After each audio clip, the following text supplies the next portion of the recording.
Musim panas ini, di Gurun Terik di wilayah barat daya, sesuatu yang aneh telah terjadi. Para ahli sains meyakini bahwa mungkin ini merupakan anomali radioaktif. Yang kita lihat di sini, anomali radioaktif. Sejujurnya, tidak ada yang benar-benar tahu mengapa kadal berukuran normal ini kini berubah menjadi monster penghancur kota.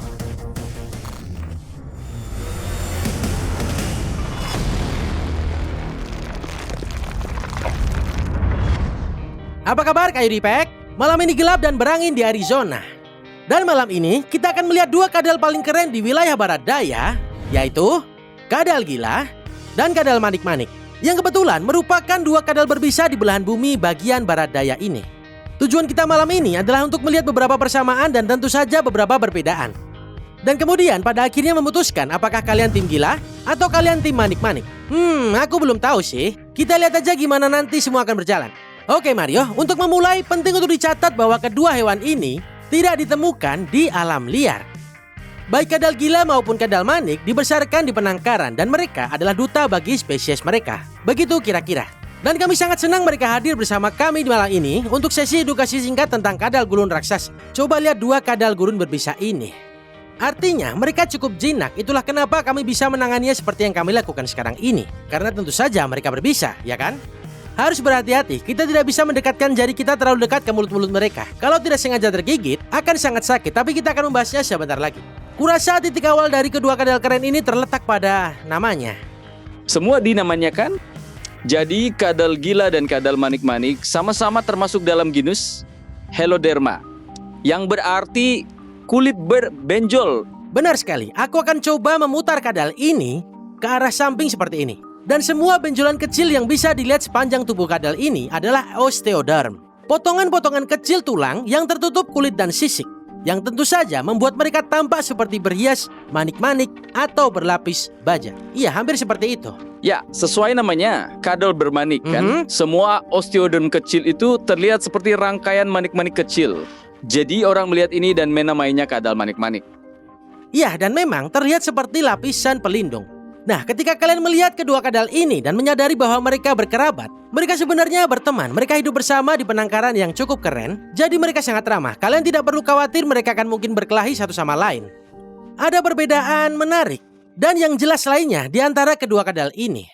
Bener. Dan tentu saja ukurannya. Betul, tapi coba kamu bandingkan ukuran kadal manik ini dengan kadal gila di situ. Coba kita putar ke samping sebentar supaya mereka bisa lihat perbedaannya. Itu signifikan? Benar. Kebanyakan ular pakai bisanya buat bunuh mangsa. Tapi diyakini kadal gila dari bermanik pakai bisa utamanya buat pertahanan. Oke, jadi mereka spesialis sarang. Nah, satu hal yang harus diperhatiin adalah burung yang bersarang. Mereka nggak manjat pohon buat nyerang sarang. Ya, walaupun yang bermanik lumayan jago manjat, utamanya mangsa itu di tanah. Benar, dan untuk seekor kadal gila, ini bisa dibilang sudah dewasa sepenuhnya. Lebih gede dari ini, tapi kalau yang ini dewasa dan yang itu juga dewasa, ini adalah perbedaan yang luar biasa.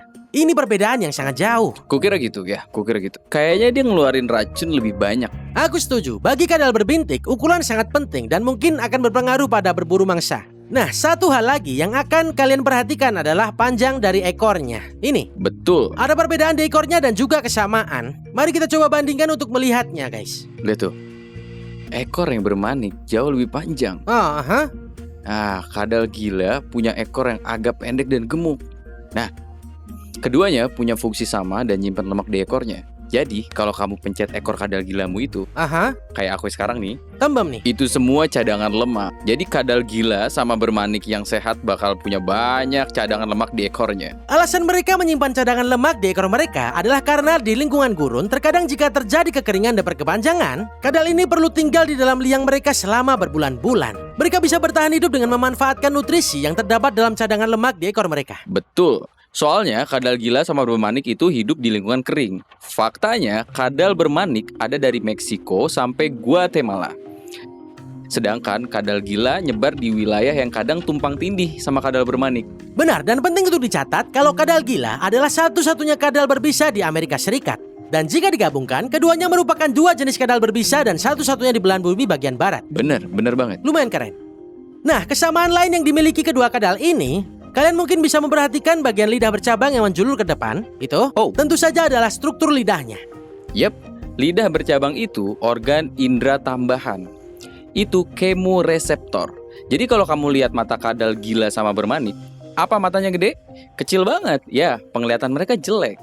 Jadi mereka ngandelin lidah bercabang, pendengaran tajam, sama penciuman buat deteksi mangsa dan predator. Dan itu bawa kita ke pertanyaan bagus. Apa yang sebenarnya kedua kadal ini makan? Kalian perlu tahu kalau mereka bergerak sangat lambat. Bener. Jadi mereka tidak akan mengejar kelinci ataupun burung roadrunner. Coba lihat ini, lihat dia. Itu kecepatan maksimalnya. Ya, mereka nggak cepat. Geraknya lambat, kecepatannya mirip dengan kura-kura, bro. Yang berarti mereka oportunis.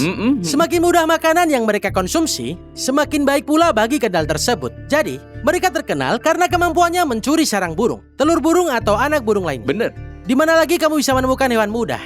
Oke, jadi mereka spesialis sarang. Nah, satu hal yang harus diperhatiin adalah burung yang bersarang.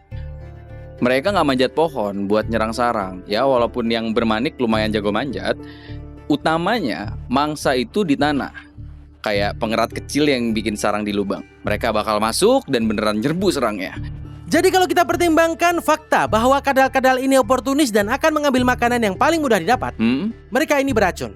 Bagaimana bisa racun itu bekerja untuk memangsa korbannya jika mereka tidak perlu memperlambat sesuatu, seperti gigitan ular derik misalnya? Pertanyaan bagus. Kebanyakan ular pakai bisanya buat bunuh mangsa. Tapi diyakini kadal gila dari bermanik pakai bisa utamanya buat pertahanan. Jadi, karena mereka bergerak lambat, mereka sendiri menjadi sasaran predator seperti coyote, bobcat, dan sejenisnya.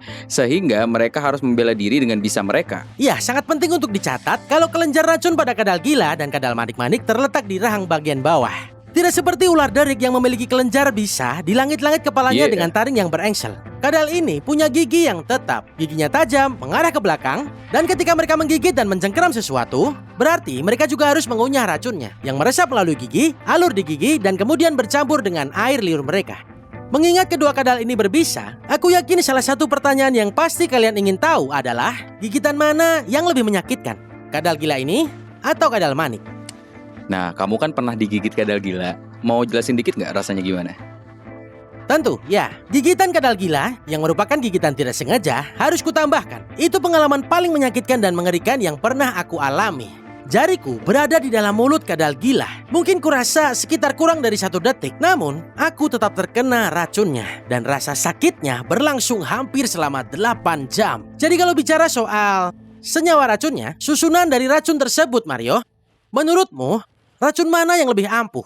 Ya, aku nggak bakal mau digigit yang bermanik sih. Jadi Bagus, tidak ada gigit-menggigit di episode ini. Oh, enggak. Aku nggak bakal bandingin langsung, tapi keduanya ada di genus yang sama. Heloderma, artinya komponen racunnya bakal identik. Tapi karena ukuran yang bermanik lebih gede, kayaknya dia ngeluarin racun lebih banyak dan gigitan fisiknya juga lebih kuat.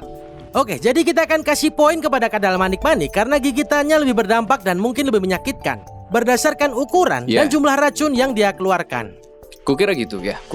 Dan aku harus kasih kalian peringatan, jika kalian melihat salah satu kadal ini di alam liar, baik itu kadal gila atau kadal manik-manik, kagumi saja dari jarak yang aman. Aku belajar dari pengalaman. Mereka mungkin terlihat lambat, tapi kalau mereka butuh gerak cepat, percayalah, mereka bisa memutar tubuh mereka dalam sekejap mata. Dan jika jari kaki, tangan, atau bagian tubuh apapun terpaksa terjepit di rahang kadal ini, itu akan menjadi pengalaman yang sangat menyakitkan, guys. Dan juga penting untuk diketahui, hewan ini sangat langka. Dan mereka adalah hewan yang dilindungi. Kalian tidak boleh memegang, mengganggu, bahkan hingga membunuh mereka apapun situasinya. Jadi, peluang ketemu kadal gila atau bermanik itu jarang banget. Dan kalau kamu ketemu, santai aja, ya kan? Ambil foto dari jauh, terus kamu pergi, kamu aman. Nah, mengingat kadal-kadal ini bergerak lambat dan berukuran sangat besar, aku hanya bisa membayangkan bagaimana rasanya jika kita mampu menyusut hingga seukuran mangsa dan berada di lingkungan yang dipenuhi hewan liar di wilayah barat daya. Kalau itu benar-benar terjadi, dikejar kadal gila atau kadal manik-manik, gimana rasanya ya? Musim panas ini, di gurun terik di wilayah barat daya, sesuatu yang aneh telah terjadi. Para ahli sains meyakini bahwa mungkin ini merupakan anomali radioaktif. Yang kita lihat di sini anomali radioaktif. Beberapa sumber terpercaya menunjuk Mars sebagai penyebabnya. Dan beberapa berpendapat bahwa alienlah yang harus disalahkan. Sejujurnya, tidak ada yang benar-benar tahu mengapa kadal berukuran normal ini kini berubah menjadi monster penghancur kota.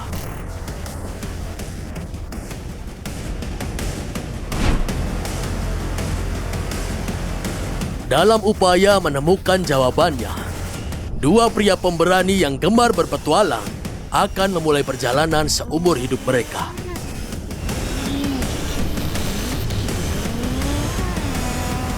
Cepatlah, Kayori!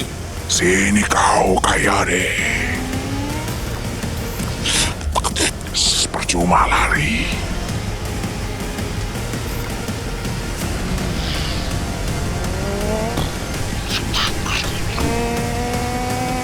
Hati-hati ada batu! Bersiaplah untuk lari.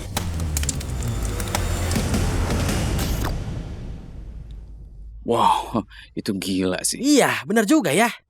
Begitulah guys, kita telah mempelajari beberapa hal menarik tentang kadal gila ini dan kadal manik-manik, kesamaan dan beberapa perbedaan. Hanya ada dua jenis kadal berbisa di belahan bumi bagian barat. Sekarang terserah kalian untuk memutuskan, kamu yang mana? Tim gila? Atau tim bermanik. Tulis di kolom komentar, kasih tahu kadal yang mana yang jadi favoritmu. Aku Kayori Peterson, Aku Mario Aldecor. tetap berani. Tetap liar. Sampai jumpa di petualangan selanjutnya.